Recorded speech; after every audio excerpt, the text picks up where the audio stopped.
In Cuba's southeast farming communities, people rise before the sun and take pride in working hard to make a living.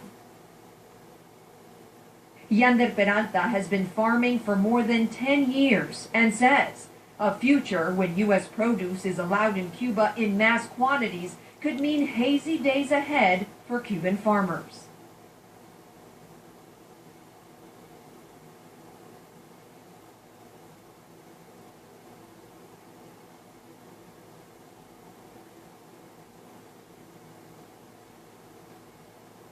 The expectation, quite the opposite at this Havana market. Janie Cordero has been selling produce here for more than 18 years.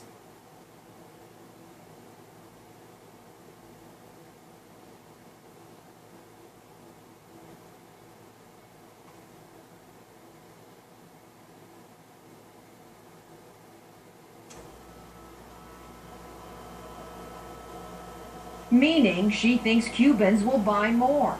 Right now, low-wage earners say they make less than $4 a week and can't afford to buy fruits and vegetables daily. In fact, Cordero is struggling to make a profit.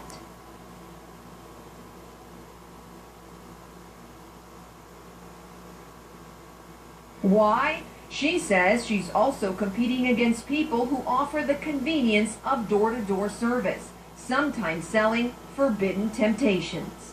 Selling certain products to Cubans in Cuba is not allowed. Now, I'm not talking about cucumbers, onions, or local favorite at Sarup Malanga. I'm talking about things like lobster, which is mainly consumed by tourists.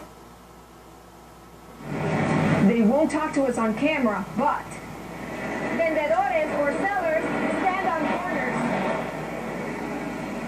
They walk the streets and knock on doors and sell these products discreetly. And as Cubans beat the sun to beat the odds, many say they are left to resolver, a Spanish word that in Cuba means to figure it out. In this case, to figure out how to put food on the table. Rosa Flores, CNN, Cuba. As the violence in Yemen spirals near collapse in the capital city of Sana'a, U.S. diplomats are still inside the U.S. Embassy. 2 U.S. Navy warships are in position offshore, ready to evacuate Americans.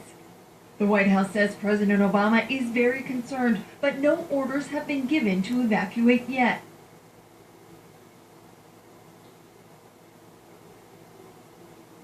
Some lawmakers say there's a threat in waiting. Days of fighting with Shiite Houthi rebels seizing key positions have led to talk of a coup. But late today, early signs the current Yemeni government and the rebels have reached a tentative deal. The peace deal will grant Houthis more political power in exchange for their withdrawal. If the rebels agree to it, it could be a roadmap out of the crisis. The stakes are huge for the U.S. Yemen is home to al-Qaeda in the Arabian Peninsula, which claimed responsibility for the Paris terror attack. And its government has been a key ally in the fight against terror.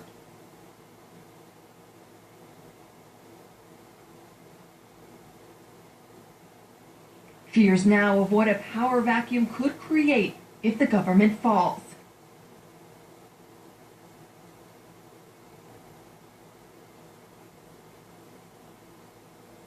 In Washington, I'm Salman Sarfati. My name is John Moore.